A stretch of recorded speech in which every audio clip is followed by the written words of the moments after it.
antes de que la humanidad existiese, según Lovecraft, existieron estos seres primigenios, ¿no?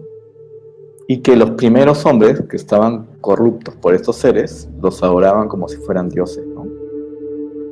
Entonces toda la saga de los libros de Lovecraft, una gran parte, habla de estos seres primigenios, ¿no? El más famoso es Cthulhu, que es este ser que tiene como partes de pulpo y cuerpos y monstruo gigante. Pero también está Raleigh, si mal no me acuerdo, y hay otros más, ¿no? Entonces, casi siempre en los libros de Lovecraft son bacanes, porque están planteados de una manera testimonial. Bueno, sobre todo los que tienen que ver con los mitos de Tulu, o Cthulhu. Son pajas, deberían leerlos. Cuentan la historia, ¿no? De un pata que cuenta en primera persona. Esta es una historia que me pasó a mí, bla, bla, bla, bla. Por ejemplo, hay una historia bacán que se llama Las montañas de la locura, ¿no? Y claro, hablan de expediciones, de exploradores, de viajeros, y que se encuentran con esas ruinas absurdas, que se encuentran con esos evidencias de seres primigenios o de grupos humanos que practican ritos olvidados, ¿no? Y que sacrifican gente y es así, ¿no? Es bien, bien interesante, deberían leerlo. Yo me pegué tanto con esos libros que hasta soñaba con ellos. Había una historia que a mí me parecía la más aterradora.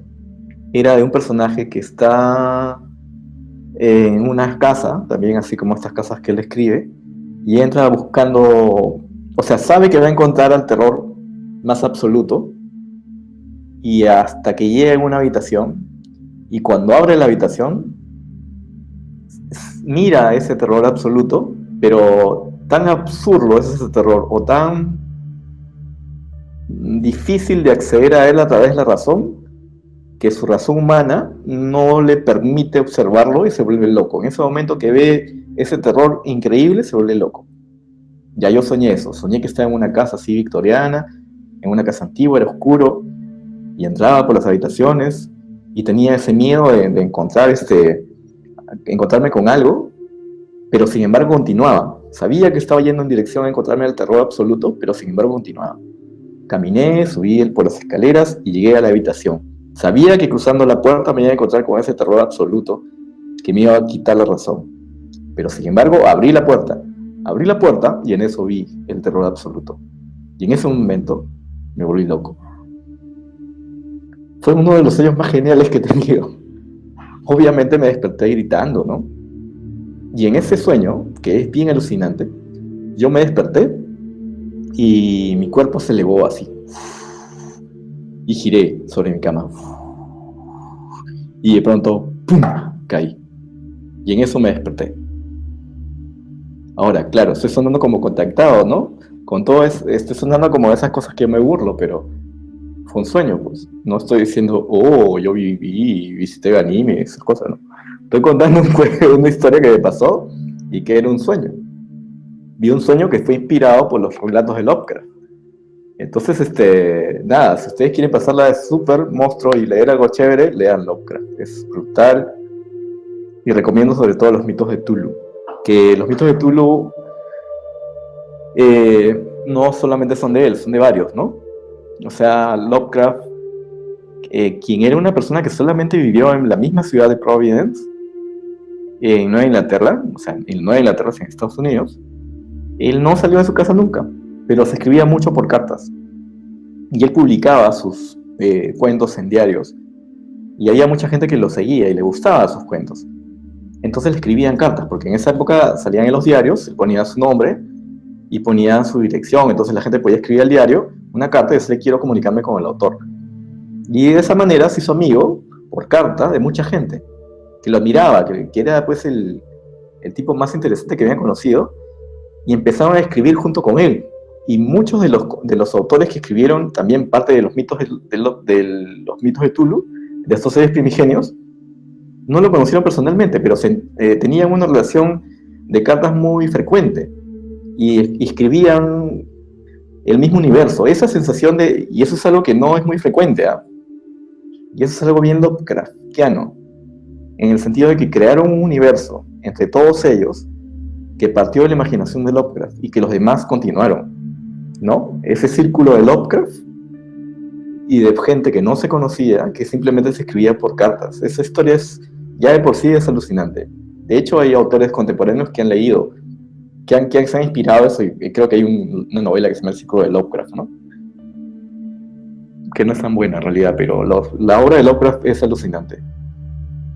Y uno de los elementos más alucinantes de Lovecraft, y que hasta ahora muchos creemos, bueno, cuando yo era chico pensaba que era cierto, es el Necronomicon.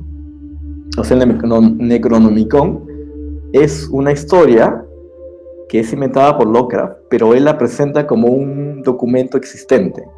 Y eso es una creación ficticia alucinante. O sea, cuando uno escribe una novela, y dentro de la novela, o dentro del relato, dentro del cuento, cita un manuscrito, es brillante, pues, porque tú dices, en la carta de Nahaj Magadi, dice esta frase, y escribes esta frase. Los versos malditos en Necronomicon, escritos por el Abdul de Israel, un árabe loco, dicen esto de acá.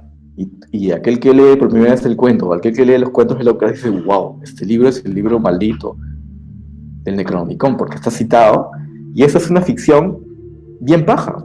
Esa es una cosa que él desarrolló, y lo desarrolló de una manera magistral, de tal forma que hasta ahora muchos de nosotros, o mucha gente, cree que el Necronomicon es cierto, y que lo que decía Lovecraft es cierto. Y de eso se trata la ficción, de que sea verosímil, de que lo escribas de tal forma, y por eso usa la forma del testimonial, porque no hay mejor forma de hacer algo verosímil que darlo un testimonio. Es decir, como yo cuando he contado mi sueño, ¿no? Porque me pasó a mí, es la misma manera, es un testimonial. Y esa forma de escribir es genial. Si algún día a ustedes se les ocurre hacer un buen cuento de terror, háganlo de esa manera. Creo que un buen truco que nos enseñó Lovecraft para escribir terror es ese. Escribirlo de manera testimonial es la mejor manera de escribir terror.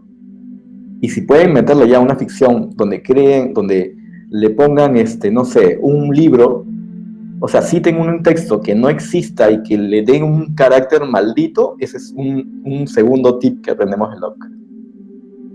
Y el tercer tip sería inventar una cosmogonía novedosa, una cosmogonía nueva. Yo creo que ese es el gran aporte de Lovecraft. Así que los resumo para que lo tomen en cuenta aquellos que quieren escribir una novela, o una cosa de terror, o un corto animado, o quieran simplemente contar cuentos a alguien. Yo creo que las 3 lecciones de Lovecraft son esas. Acuérdense. Es crear una ficción dentro de la ficción, pero que sea real. ¿Cómo? Como el Necronomicon, ¿no? Crear un documento. O sea, citar un documento que tú sabes que te has inventado, pero que dentro del universo del texto es real. Eso es genial. Eso deberían hacerlo. Si van a escribir un libro, hagan eso y va a quedar súper chévere. Segunda cosa, cuenten en primera persona. O sea, contar en primera persona es la mejor manera de dar un testimonial, porque cuando te empieza a leer alguien, dice, esto de acá debe ser cierto, porque es una carta encontrada, esta carta se encontró en tal sitio, entonces lees, ¿no? Me encuentro solo en esta habitación, no sé si estas serán mis últimas palabras, pero quiero dejar este testimonio para que aquel que me lea sepa qué terrores esconde el rincón más oscuro de esta casa. Ya está, o sea, ya contaste una historia chévere, ¿me entienden? O sea, porque cuando uno dice, por ejemplo, y eso es una cosa genial que aparece en el siglo XIX, ¿no? De contar esta cosa testimonial, porque es diferente decir, había una vez, o se dice que hubo, ¿no? Pues eso es más antiguo, esa es una forma de contar más antigua que funciona en su época. Pero la forma media contemporánea que inventa Lovecraft es el testimonial y funciona súper chévere. Si alguna vez intentan contar una historia, les va a salir muy bien. Y la tercera cosa es crear tus propios dioses. O sea, tienes que pensar que el universo de terror que estás creando no es solamente una truculencia de crear miedo. Es como que, y de pronto salió la mano y me asustó. No, eso no da miedo. Lo que da miedo es aquello que choca con tu razón.